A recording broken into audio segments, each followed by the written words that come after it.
Do 22. septembra, torej še dober teden dni, si lahko v Medvoški knjižnici ogledate razstavo s pomenljivim naslovom Le vprašaj, pa ti povem, Invalidskega društva Kengurujček Slovenije. To je le ena od priložnosti, s katero je društvo s sedežem v naši občini obeležilo letošnji jubilej. Društvo so pred 20 leti namreč ustanovili starši otrok s prirojenimi in pridobljenimi okvarami celotnega prebavnega trakta z področja celotne Slovenije. Tokratna razstava nas preko zgodb malih kengurujčkov seznani z eno od oblik črevesnega obolenja. To ni prva razstava društva Kengurujček v Medvoški knjižnici. Namen razstave pa je podoben: predstaviti delo Invalidskega društva Kengurujček s sedežem v naši občini, ki so ga pred 20 leti ustanovili starši otrok s prirojenimi in pridobljenimi okvarami celotnega prebavnega trakta z področja celotne Slovenije. Letošnja razstava z naslovom Le vprašaj, pa ti povem, pa nam želi preko zgodb otrok oziroma kengurujčkov podati spoznanja o različnih oblikah črevesnih obolenj. Odločili smo se za tak naslov zaradi tega, ker naši kengurujčki, to se pravi bolni otroci, lahko razložijo svojim prijateljem, znancem, kaj jim je, kakšne težave imajo, da se res predstavimo širši javnosti, da pokažemo vse vrste naše bolezni, ker tega je načeloma kar veliko.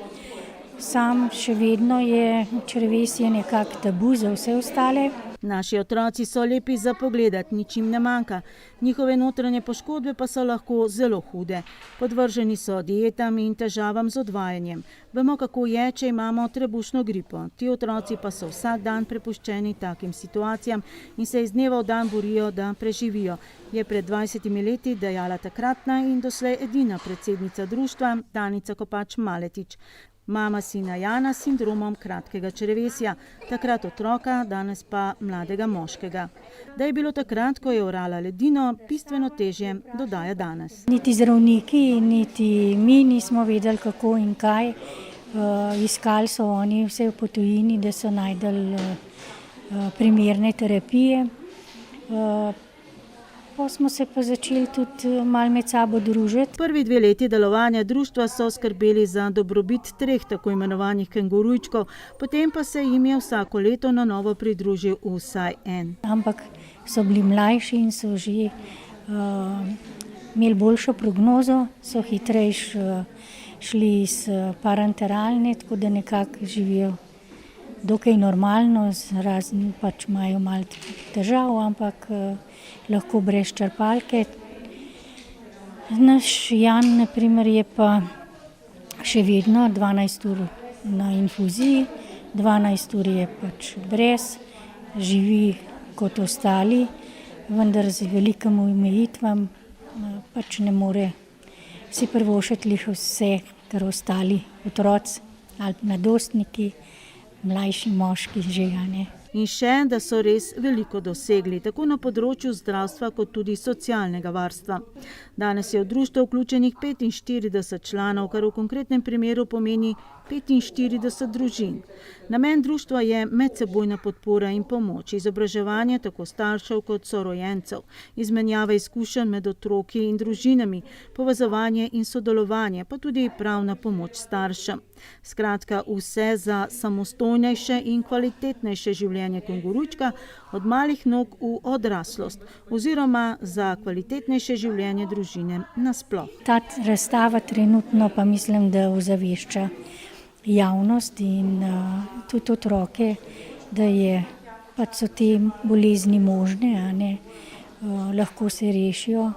Danes je verjetno veliko napredka, vidim, no, ker se pogovarjamo, tako da večina živi dokaj normalno, pa tudi materiali in vse je šlo, je napredek na vseh področjih, tako da je veliko lažje. To slednje predstavi na primeru infuzijske črpalke. Je bila prva črpalka težka 10 kg, ta je pa zdaj 500 gramov, ne, in to je zdaj v ruzaku, pravzaprav na hrbtniku, no, in noter da tudi to infuzijo in hodijo v šolo, na druženja niti se ne opazi, razen vrvice, vse ostalo je pa skrit.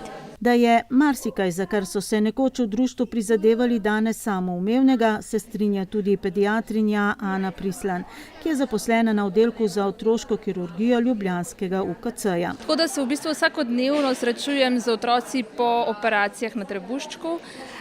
Predvsem pa zadnje 3-4 leta pa vodim ambulanto za otroke, ki imajo kratko črevo. To je en manjši del te velike skupine otrok po operaciji, ki imajo nažalost tako kratko črevo, da v bistvu normalno hranjenje ne zadošča za njihov rast in razvoj.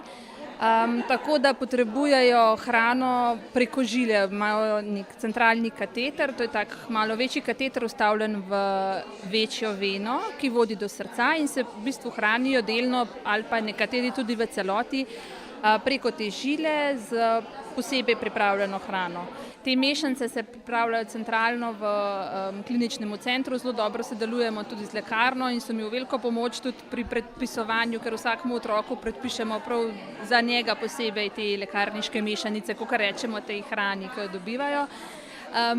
Slišim pa pač pripovedovanju staršev, da so se kar precej borili za številne stvari, ki jih zdaj imajo in ki jih imamo za samoumevne, ampak je bilo potrebno dosti truda. No. Recimo ena od takih stvari je, čim bolj se trudimo recimo te otroke vključiti v normalno življenje, da hodijo v šolo, da so čim manj v bolnici. Ustanovitelji so ime društva Kengurujček izbrali premišljeno. Mama kengurujka namreč varno čuva svojega mladiča v vreči, na svojem trebuhu.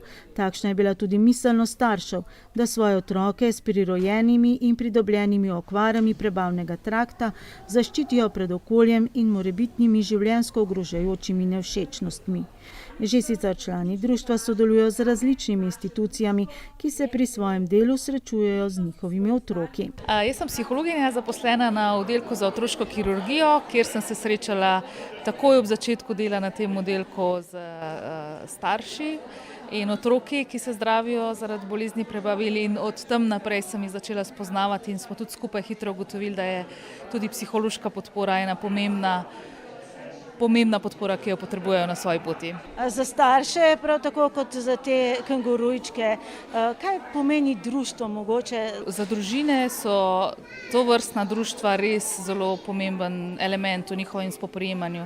V prvi vrsti zato, ker je to mesto, kjer si lahko izmenjujejo pomembne informacije, tako strokovne kot tudi vsakodnevne, v smislu, na kak način se prilagajajo na različne omejitve, ki jih bolezen lahko prinaša, in doživljajo neko socialno podporo, neko razumevanje in konec koncev prijetno druženje. Društvo organizira tudi družabna srečanja. Tokrat so odprte razstave pospremili s kratkim kulturnim programom in lutkovno predstavo Živali pri Dr. Zdravku v izvedbi bolnišničnih vzgojiteljic vrtca Vodmat.